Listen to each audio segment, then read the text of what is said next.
How tragic to learn you're a person of towering importance. It seems you have a destiny to fulfill. So when you're done feeling sorry for yourself, go to the bitter climb. I'll be waiting above in Gaia Prime's ruins. That was very much a, oh no, poor me, my diamond shoes are too tight kind of scenario there. Though, letting Aloy have a moment, I feel was appropriate. Silence kind of weighed in there a little bit too early, but... yes. I kind of agree with his assessment that you did have two mothers. One was a machine, though they only really knew you for... well, it didn't even actually know you, but it brought you into the world. But you are an instantiation of Elizabeth Sobek. Basically, Gaia Prime was like, I need a new variable, and I need it, or rather, I need a new object. We will instantiate it as my creator. This is great. I love the way that is. I could only imagine that would be something a machine might perceive. But wow, just to unpack what was just said there. So, this doesn't explain this, though. Okay, so, a few things.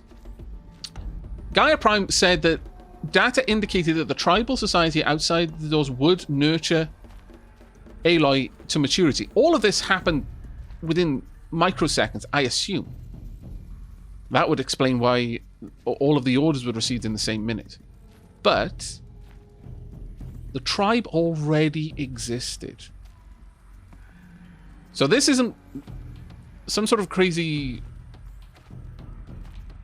well, because it would be very easy to assume that Apollo simply malfunctioned because it became self-aware and decided, for whatever reason, not to allow things, and Luthia was you know, going ahead with breeding humans because that's what Luthia did. But this implies that for some reason, people weren't allowed out and to learn long before whatever happened to Gaia Prime happened.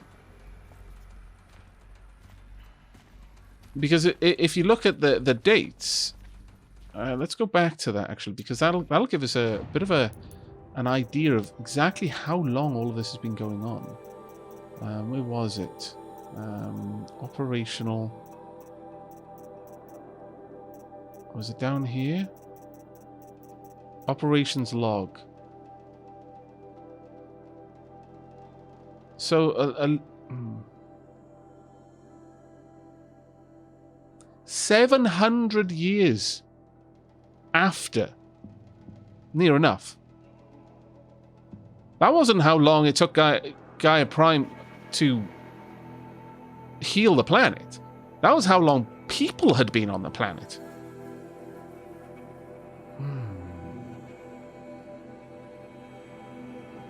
Hey, Wanderbot!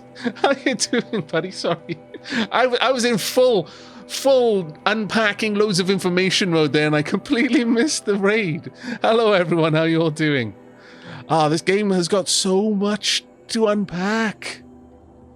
But, yeah, this is 700 years that people were out. It released the inhabitants 700 years ago. So the Earth was habitable for that long at least. The nutrient stores were empty. That's a fair point, but would G Prime have started incubation of the zygotes before it was time to release them? I can't imagine that would have been the case. I mean, yes, the nutrients ran out, but they were eventually going to run out no matter what. The people, you know, I can only assume that the incubation of humans was only tasked once the world would be able to sustain them once they left.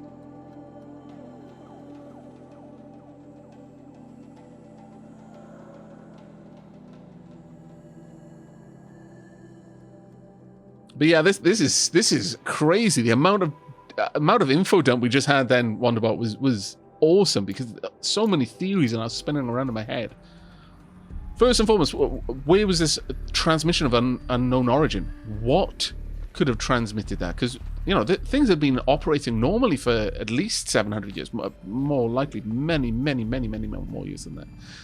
But all of a sudden a rogue transmission from where? We don't even know where it came from, but it turned subordinate functions into self-aware AI, into unregulated AI. Strong AI by the sound of it, so equivalent to Gaia.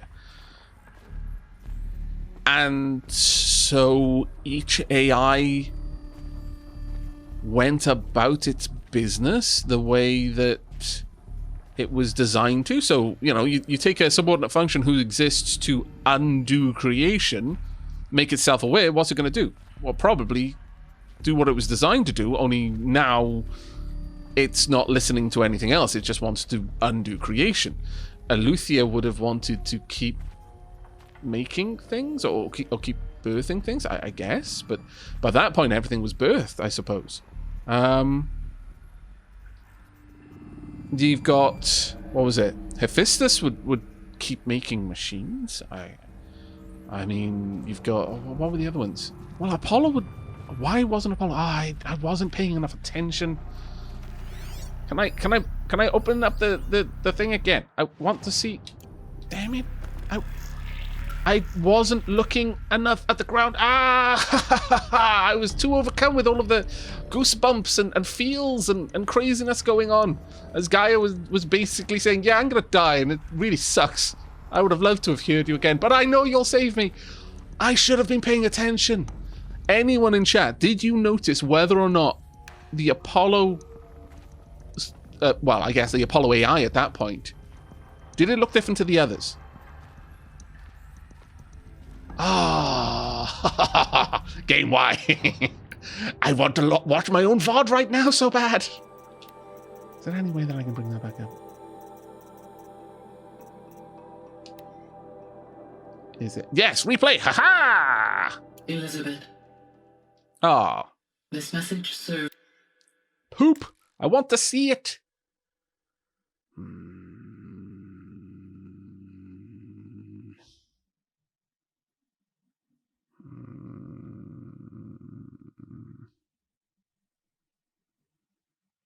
I can't review the hologram. So, okay, about the spoilers.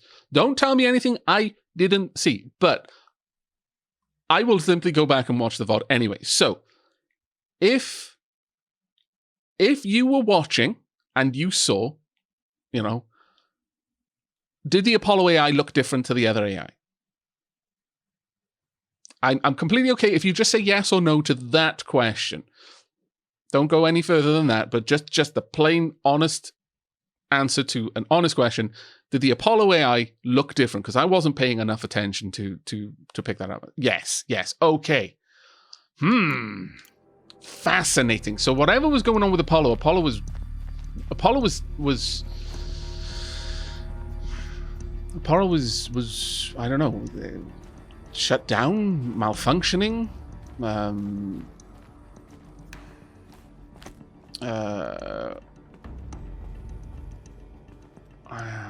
Okay, well, I didn't reference it specifically. I'm so frustrated with myself for not paying attention to that. Okay, anyway. I'm also frustrated that I can't watch the holo playback again. But okay, so the AI were released. Gaia Prime decided in that instant the only way to stop Hades, and stopping Hades was the primary goal at that point because Hades would undo everything. And there were already humans living on the planet at that point, which means that Gaia had succeeded. How many attempts it had taken? Had the whole Hades-Gaia cycle gone around a couple of times? We don't know that. But we do know that at this point it seemed to have worked. But Hades, now unshackled from Gaia's governing authority, was now going to just tear everything apart again, because that's what Hades was designed to do. And it was going to do it because it now called the shots. You know, and the whole Jason Bourne thing, you know, that you want the scary version, you know, on who's giving him orders? He's giving him orders. Oh, thank you so much. Sheila just got me. Sheila went out and got me a Bob and Bert's Christmas drink from the what, Bob and Bert's? Wow. Sheila MVP. So lush. Usually this time would be where I'd be wrapping up the recording and going out to get some tea or hot chocolate or something. But she'll have delivery indeed. So, with all of that going down, Gaia decided to kill itself and take out all the possibility of Hades going wild. But knowing that without Gaia there, the machines would eventually break down and start becoming increasingly erratic and chaotic. That seems to have happened. The derangement occurred. Though, how does that tie in to... where were they? The observer logs and the cauldron cores. What, do they have timestamps? No. But Hephaestus did this. Encroachment threat human, fauna threat high, flora threat high, biosphere threat high, directive cull. Production override initiated, all other priorities rescinded. We haven't got a timestamp, but there's no... I can't imagine that Gaia would have allowed that a cull order on all humans to be... That wouldn't be part of Gaia's plan. So this probably gives us a timestamp of, well, these, even though we don't have a timestamp, we can assume that this is after, because Hades, being the clever so-and-so that Hades was, when faced with Gaia trying to destroy itself and take Hades out with it, released all of, it might have only been trying to release itself, but it effectively released all of the subordinate AIs. And at some point, Hephaestus, operating under its own directives, infiltrated the cauldrons and started producing weaponized machines to cull humans.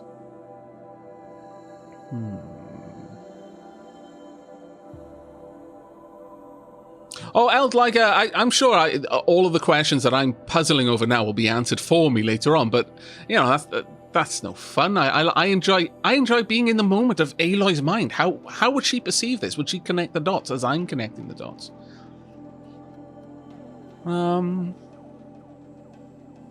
So I'm... Yeah, this would place this after Hephaestus broke free. So Hephaestus, by itself, decided that humans were a threat. Which I suppose is true because... Well, no, the derangement happened 10 years ago. Okay. And...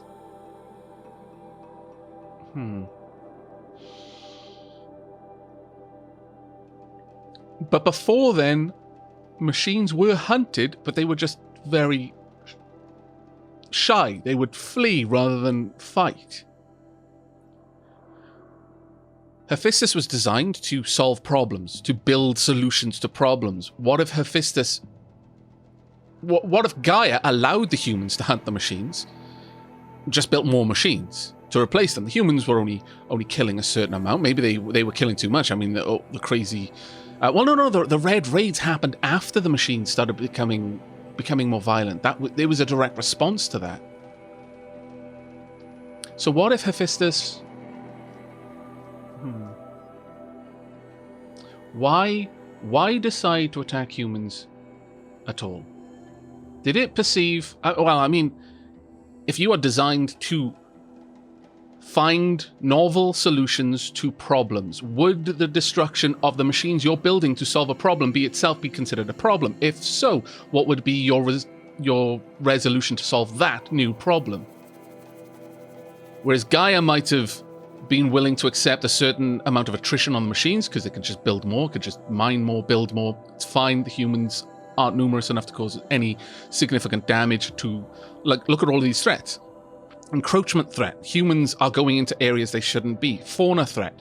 Flora threat. Biosphere threat. They're interrupting the terraforming machines and so must be killed. The other life isn't interrupting the terraforming machines, so it doesn't matter. It's fine.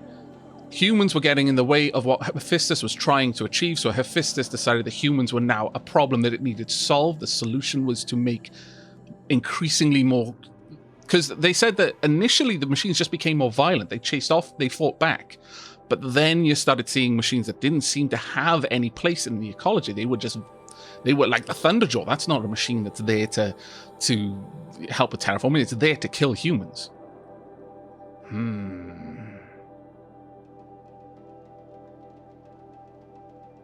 We learned very big things, Leafin, and I'm slowly puzzling over it. I love this part of the game. I love the part where I get to get things and try to join the dots, and then later see whether I was joining the dots correctly or not. That is fascinating, though. But of course, Hades left. Hades' directive is to destroy all life. So why is Hades working with the Eclipse? Wait. If Hades was somehow damaged when G Prime went down, if Hades' ability to... Because Hades was designed to take control of this system, but if Gaia destroyed the central governing process of the system, Hades would no longer necessarily just be able to take control.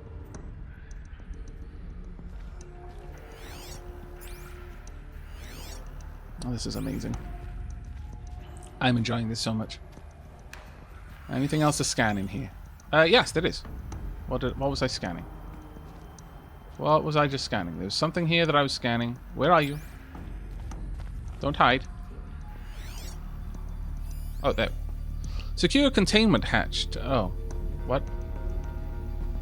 Oh, I'm scanning that. Well, that's just annoying.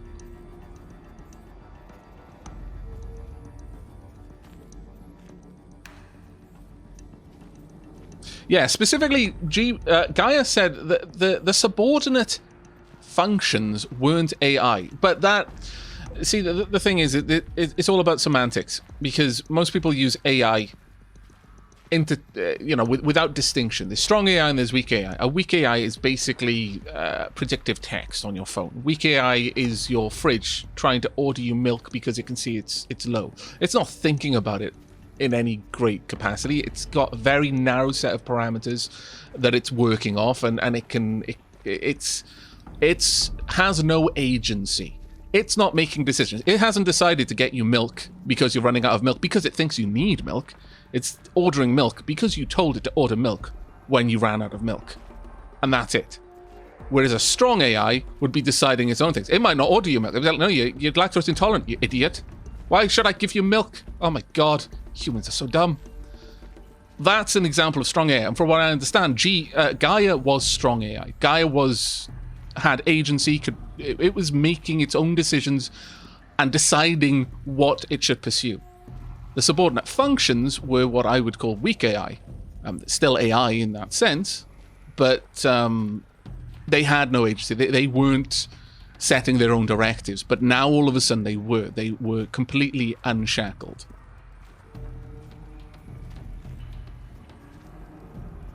You didn't drink the milk I bought last time, therefore I'm going to force you to drink the milk. Yeah, that sort of thing. That would be what you'd expect from AI. Oh, this drink is so good. Thank you so much, Sheila. VI is what they called it in Mass Effect, yeah, virtual intelligence. But yeah, well, okay, we're gonna move forward. I think there's been enough theory crafting right now. The Luthean Nine. Grid 1 access unsealed.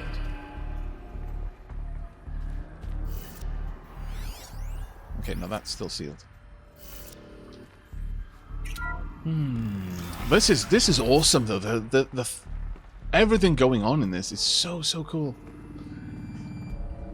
So, but anyway, that explains why Hades is doing what Hades is doing. Hades is not doing it...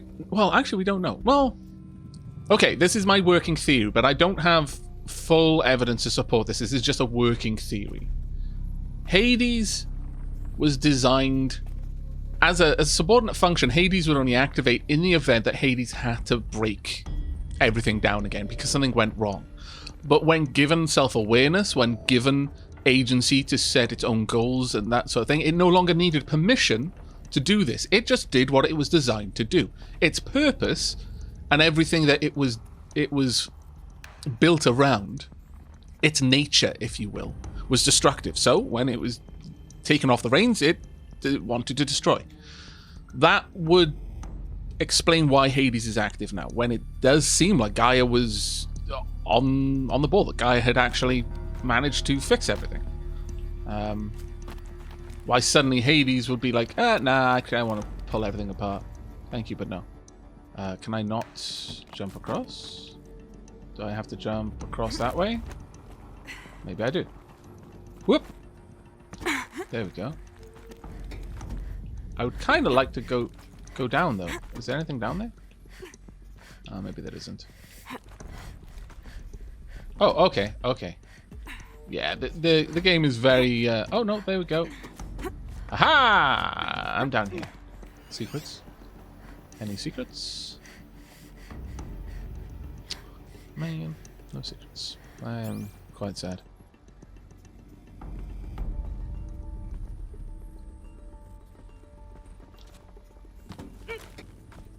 But yeah, I think the big question here, and the one that I've kind of been skipping around because there's no way of answering it. You know, this is one of the if you can't answer a question, you can certainly theory around it if there's a potential that the answer will present itself. But oh, actually no, I'm gonna have to go down and come back up. Oh, all of a sudden I can move around. Oh, which one did I come down on? I see. Seems that this is the way... Yeah, this is the way back into that room. Okay, I was a little bit away from where I thought I was. There we go. Is there a way up there? Yes, there is.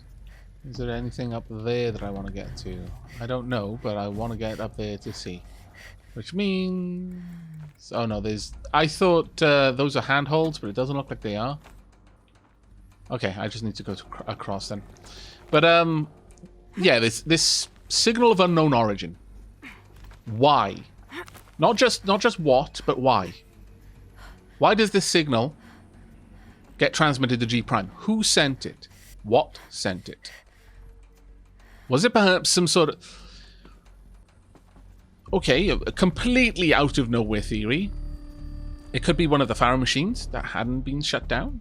Spent a, you know, it's not just G Prime that, you know, if this was a adaptive intelligence, there was no indication that the Pharaoh plague was strong AI though. But if it was adaptive, well, it could have done exactly the same thing that G Prime did. It's just with much less programming, much less system resources. It's like it took it 300 years to be able to work out the shutdown codes for G Prime, which in its version was just unleashing Hades, but that makes almost no sense. That's really grasping at straws. But still, the questions remain for the unknown origin signal. Who, what, why, how? How could you turn something that wasn't an AI into an AI? But yeah, lots of questions. Hey, Oika, how you doing, mate? Thank you very much for the resub, buddy. Thank you so much for the raid as well. Hello, members of the Waddle. We just got a massive info dump from Gaia. Ica, we learned all sorts of things. Oh, are we back out at the beginning again? This is going to be interesting. Oh no, we've got to talk to him about it. Okay, well. Hello everyone, your religion is a lie. The machines made you. I think we should not lead with that one.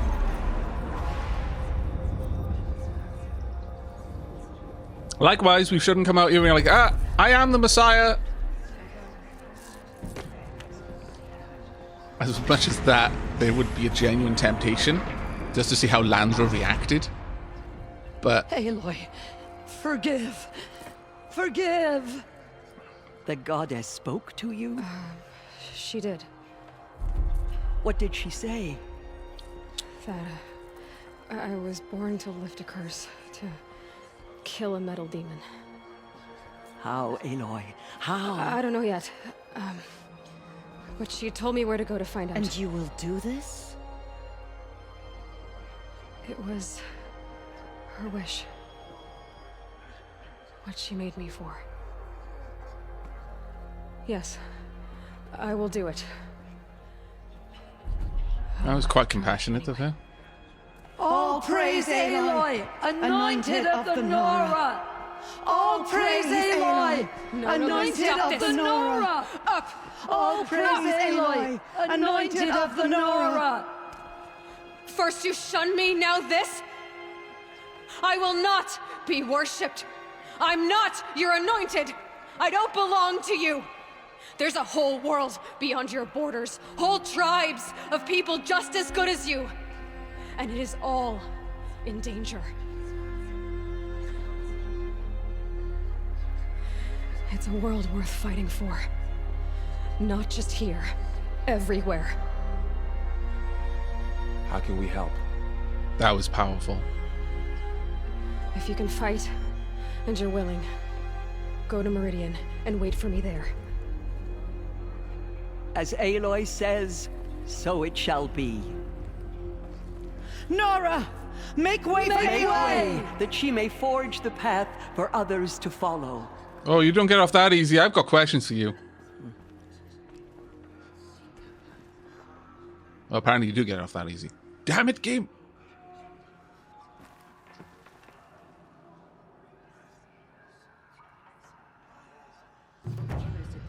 Oh, okay. No, I do get to... Haha! No. I have many things I need to talk to you about. Oh, my lord. But before I get to that, as much as so much of this is so fascinating, and this, honestly, my mind is swimming in possibilities right now. All-Mother has sent her to us. I just want to take a moment to say that was really powerful. Specifically the part where Aloy said she doesn't belong to them. Call out for justice. The killers will answer with blood for what They spend most of her life shunning her.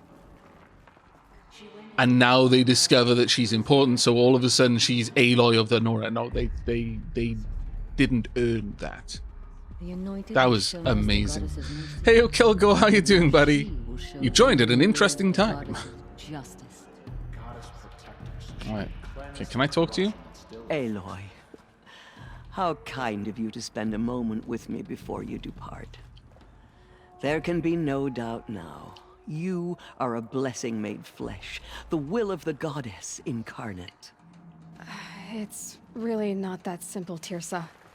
But I guess it's close enough. I know the path ahead will be dangerous. To kill a metal devil sounds impossible, but I believe in you. Thank you. I as much as... See, the thing with Tirsa is Tirsa believed that Aloy was a blessing from the goddess. Would Tirsa have been this kind if there was any reason for her to not believe that? It kind of crosses into the whole thing of, is any decision truly good if the decision is done because of fear or because you don't believe you have a choice? If you believe your god told you to do something, are you choosing to do it?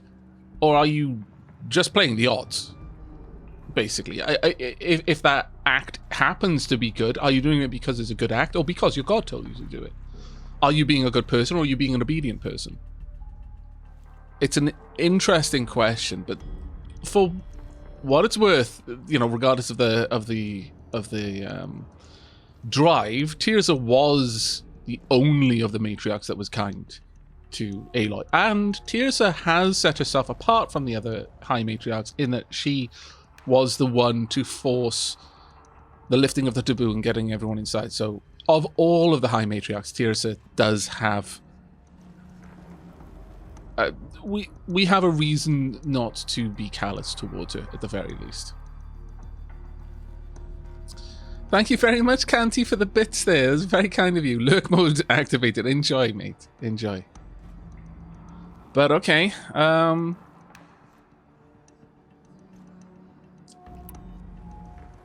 Rost. Yes. Tirsa, I want to know Rost's story. This is probably one of Why the he was closest made an things outcast. to Aloy's heart at the moment. He never told me. Said he took an oath of silence. What did he do? Oh. Yes, that. What crime did he commit? I will tell you if you wish.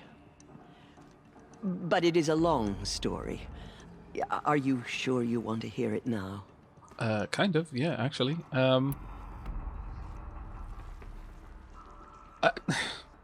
See, where are Aloy's priorities right now? Aloy's priorities are to save the world, yes. Why? Because she was made to save the world? I think Aloy's too headstrong for that.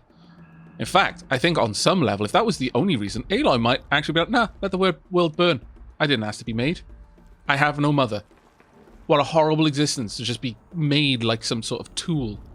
And then for the first like half of my life, or actually the most of my life, I was treated like a bad tool as well. The only figure now, because there's no question of who was my mother, why did she abandon me? It's the only family that she has ever had.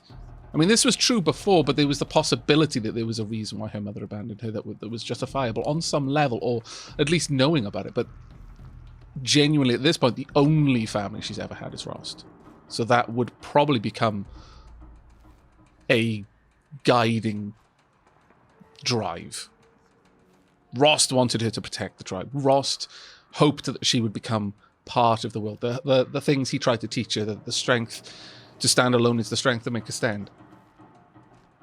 So I would say that she's still loyal to Rost's legacy, if it could be called a legacy. Rost's philosophy, probably more than anything else. Of course I want to hear it. Tell me.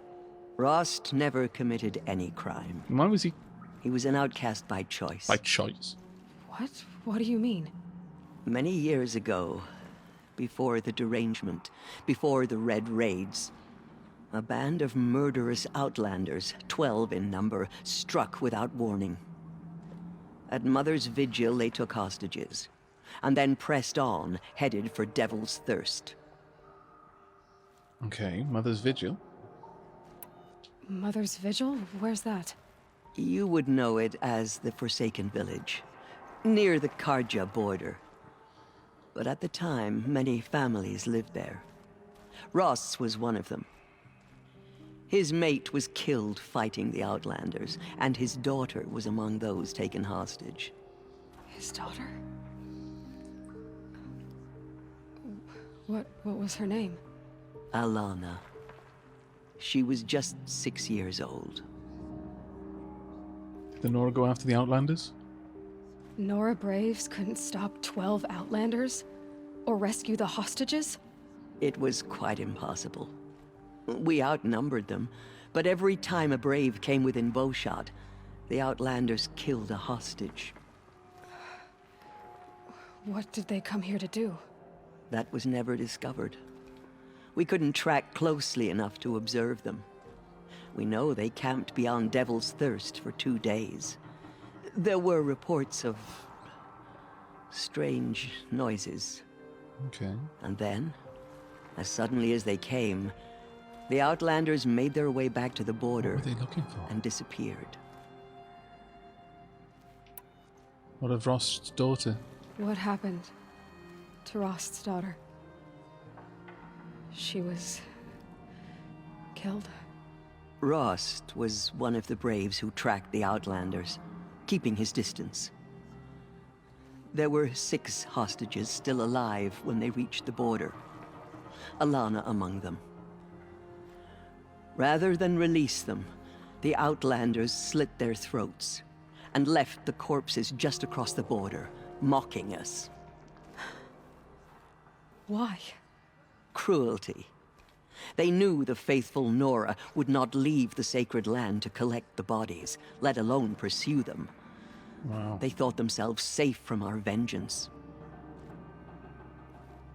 Left the dead just outside their reach so they could watch them decay. I've got a funny feeling I can guess what Rost did and why he became an outcast by choice. If it's prohibited. Well, no, actually, because that would have been a crime if he wanted to. Are you saying that Rost went after them? That he became an exile? No. Rost was beside himself with grief, but even so, he would never have broken taboo. Then what did he do? He called upon the most terrible and secret rite of the Nora tribe. He begged to be made a Death Seeker. What on earth is that? A Death Seeker? What is that? One who dies to go seeking, and in seeking, brings death to others. Die symbolically? Well, The ritual drags the spirit from one's body, releasing it to all Mother's care. The heart beats, the mind thinks, But the spirit has moved on. Ritual death. I don't understand. Rost went after the Outlanders, but his spirit never left. It remained here with All-Mother. He gathered the bodies of the slain and returned them. And then he set out in pursuit, not as an exile, but a weapon of vengeance. A barbed arrow shot from a bow, never to return. Suicide mission, yeah. Annoying. But he did return. But Rost did return. Yes. A full year later. And terribly wounded. He collapsed at the border of the sacred land. A hunting party came upon him. He was delirious. In agony. By law, he should have died where he lay. But one of the hunters broke taboo, and reaching across the border, she dragged him to our side. Who was she? A brave who'd lost a mate and 2 sons to the very Outlanders that Rost pursued. So Ross failed his mission. Well, there's no reason to assume that. Maybe he just got wounded in it. So Rost never finished his mission. To the contrary, he killed all 12. Tracked them to disparate places the world over, he said. Meridian, Ban-Ur, the Claim, Utaru Land, further even, into the Forbidden West. The last he killed nearly got the best of him. Wounded, he stumbled and crawled back to us, hoping to die as close to the sacred land as he could. He never expected nor asked to be dragged across the border and nursed back to health. That was done to him. Much as Aloy was leaving us, made. the matriarchs, in a difficult position.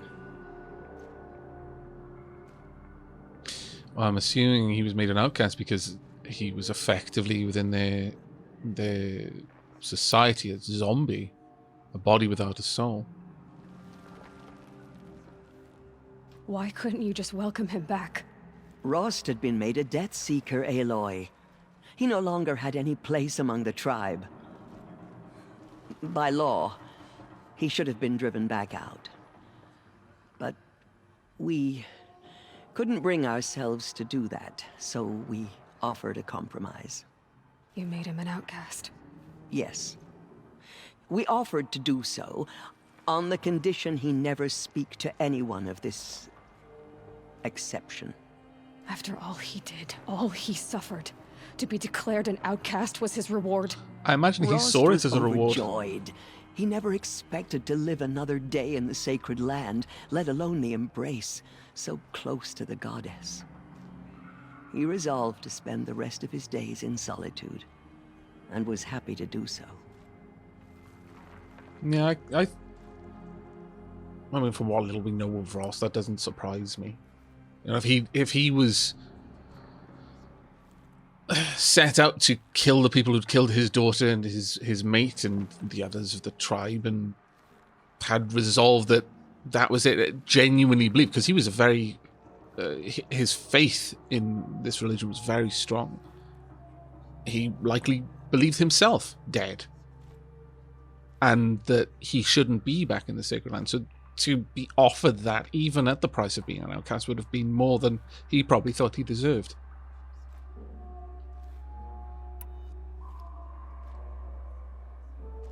But then you found me, and gave me to him. Yes. Another compromise.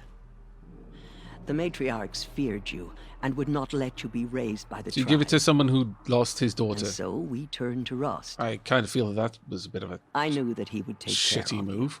you, bring you up, teach you to worship All-Mother and respect the ways That of the being tribe. said, he'd have someone to keep him company.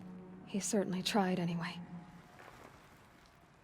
You took a man who'd lost his daughter and made him raise an infant girl. Doesn't that strike you as callous? Well done, Aloy. I'm inclined to think the course of events has shown the wisdom of our choice. Well, yeah, to be fair.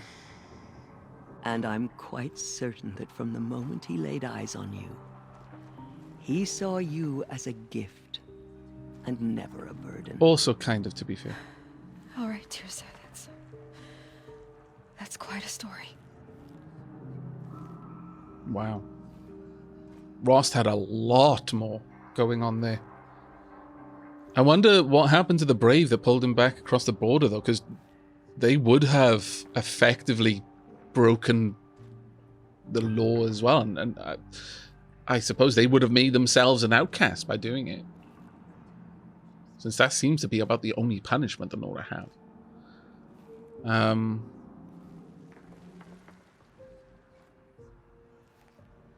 Yeah, that was really, really sad. Like, I genuinely wondered what had Rost done, because he seemed still well liked for an outcast, even. You know, the whole thing of, you know, some of us before becoming an outcast reaped honor before becoming an outcast and all that sort of stuff.